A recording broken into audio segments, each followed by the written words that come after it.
Di sebuah sel lembab, Jin duduk menanti vonis. Massa berteriak di luar, tak sabar menonton eksekusi.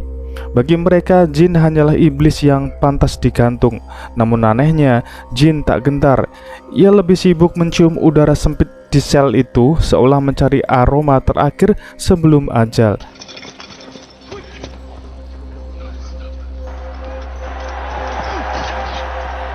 Saat akhirnya digiring keluar, ribuan orang menyambutnya dengan teriakan hukum mati. Tapi cerita ini tidak dimulai di tiang gantungan. Ia bermula jauh sebelumnya, di sebuah pasar ikan yang bau busuknya bahkan bisa membuat malaikat mual.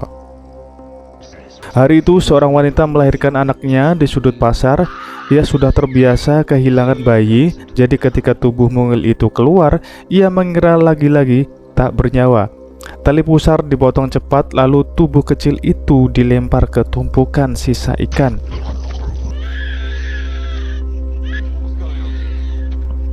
Tapi bayi itu menangis, tangisan yang nyaring, bukan hanya memohon hidup, tapi juga menuntut pengakuan. Ironisnya, tangisan itu justru menjadi hukuman bagi ibunya. Orang-orang menuduhnya mencoba membunuh anaknya sendiri. Ia ditangkap, diadili singkat, lalu dieksekusi. Bayi itu selamat, tapi tanpa pelukan ibunya. Sejak awal, dunia memberinya hidup dengan harga yang sangat mahal, nyawa sang ibu. Jin tumbuh di panti asuhan milik Madame Gaillard. Anak-anak lain bermain, tertawa, dan bertengkar, tapi Jin hanya diam, matanya kosong, hidungnya sibuk bekerja. Ia menghirup setiap bau di sekelilingnya, tanah basah, kulit kayu, bahkan bau tubuh anak-anak lain.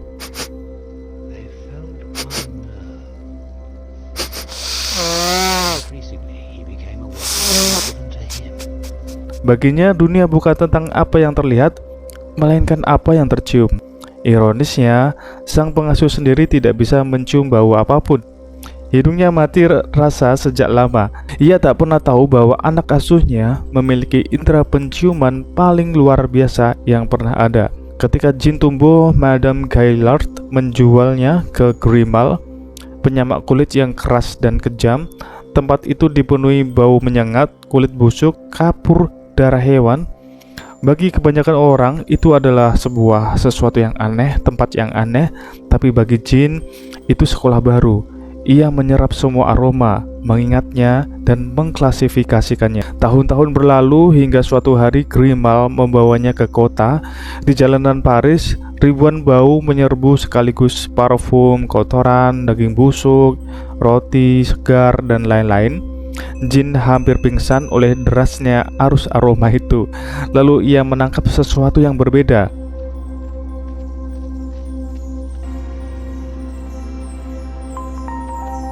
Yaitu bau seorang gadis berambut merah, segar seperti buah. Ia mengikutinya diam-diam, tak peduli kemanapun gadis itu pergi.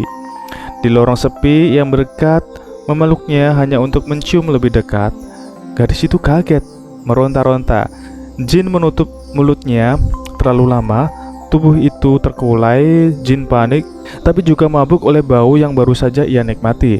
Namun pelan-pelan bau itu menghilang.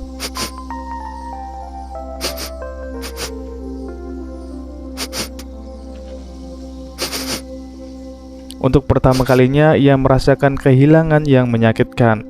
Malam itu Jin bersumpah menemukan cara agar bau manusia bisa diawetkan selamanya. Takdir membawanya ke toko parfum milik Giuseppe Baldini, seorang ahli tua yang karirnya meredup. Baldini tertekan oleh parfum baru, Amor dan Saisei yang laris. Jin dengan hidung ajaibnya mampu menebak bahan-bahannya hanya dengan sekali hirup. Bahkan ia berhasil meracik ulang persis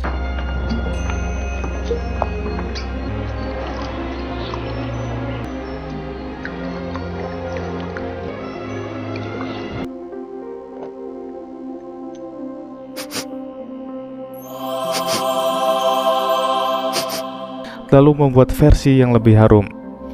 Baldini kaget dong. Ia yang merasa paling tahu tentang parfum kini dikalahkan seorang bocah yang tolil seperti itu ya. Tapi kesempatan itu ia manfaatkan. Jin menjadi muridnya, membuat puluhan resep baru. Dari Baldini pula, Jin mendengar tentang legenda parfum, 12 lapisan aroma, dan mitos tentang aroma ke-13 yang mampu menguasai hati manusia. Jin mendengarnya bukan sebagai cerita kosong, melainkan sebagai tujuan. Ia yakin bau sempurna itu harus berasal dari manusia. Rasa ingin tahu yang kebablasan, Jin belajar teknik penyulingan bunga. Ia melihat bagaimana ribuan kelopak bisa diproses menjadi setetes minyak. Tapi rasa penasarannya tak terbendung. Jika bunga bisa, mengapa tidak besi? Mengapa tidak kulit hewan? Mengapa tidak manusia? Baldini nyaris pingsan ketika mendapati seekor kucing diseret Jin ke alat penyuling untuk cepat dihentikan. Dari situlah Jin sadar ia butuh metode lain. Ketika mendengar tentang enfleurage, teknik khusus di kota Grasse, ia langsung tahu itulah jawabannya.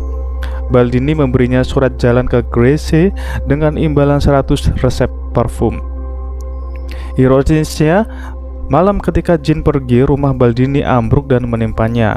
Paris kehilangan satu ahli nih, tapi Jin baru saja membuka babak hidup yang lebih gelap. Dalam perjalanan, Jin menemukan gua di gunung. Di sana ia tinggal bertahun-tahun, menjauh dari manusia. Dunia batu yang dingin membuatnya damai. Untuk pertama kalinya, hidungnya hanya mencium satu aroma, bau batu mati.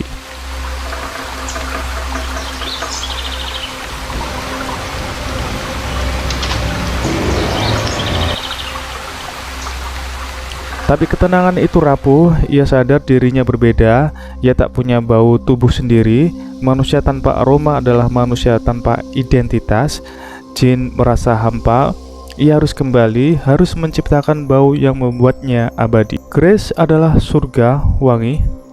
Di sana Jin bekerja pada Madame Arnulfi, dibantu Drouot yang keras kepala. Ia belajar teknik enfleurage. Bunga ditekan ke lemak hewan, lalu esensinya dikumpulkan. Tapi Jin punya rencana lain. Korban pertamanya adalah seorang gadis muda.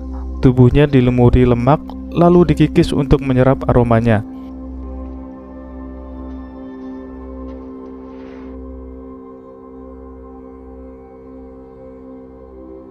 Hasilnya mencengangkan. Setetes parfum yang ketika dicoba membuat anjing korban mengira majikannya kembali. Setelah itu satu persatu gadis menghilang, kota gempar.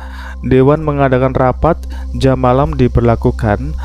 Tapi Jin terus memburu, mengumpulkan 12 aroma. Tinggal satu lagi, aroma terindah yang ia incar sejak lama, yaitu Laura, putri Regis. Laura seperti magnet bagi hidung Jin. Ia mengikuti gadis itu dari kejauhan, menghafal setiap detail bau tubuhnya.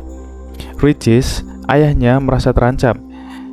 Ia membawa Laura ke tempat persembunyian, tapi Jin selalu bisa menemukan jejaknya.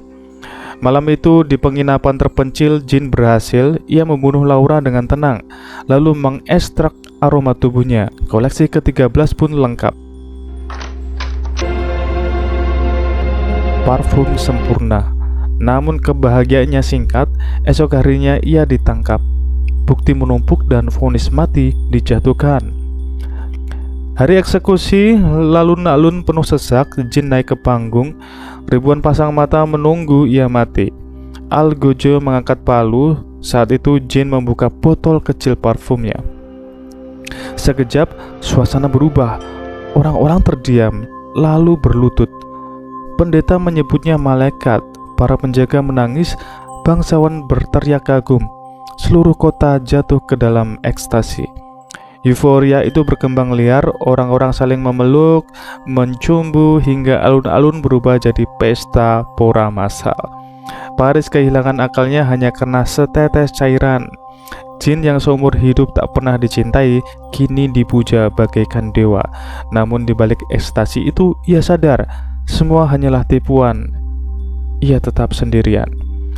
Beberapa hari kemudian, Jin kembali ke tempat kelahirannya, pasar ikan yang sama, bau busuk yang sama. Di sana ia berdiri lalu menuangkan seluruh parfum ke tubuhnya.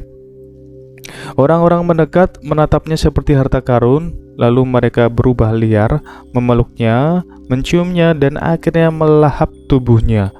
Ironis, Pria yang tak pernah dicintai kini dimakan karena cinta yang berlebihan. Keesokan paginya, hanya pakaian yang tersisa dan setetes parfum yang jatuh ke tanah. Serem banget ini ya.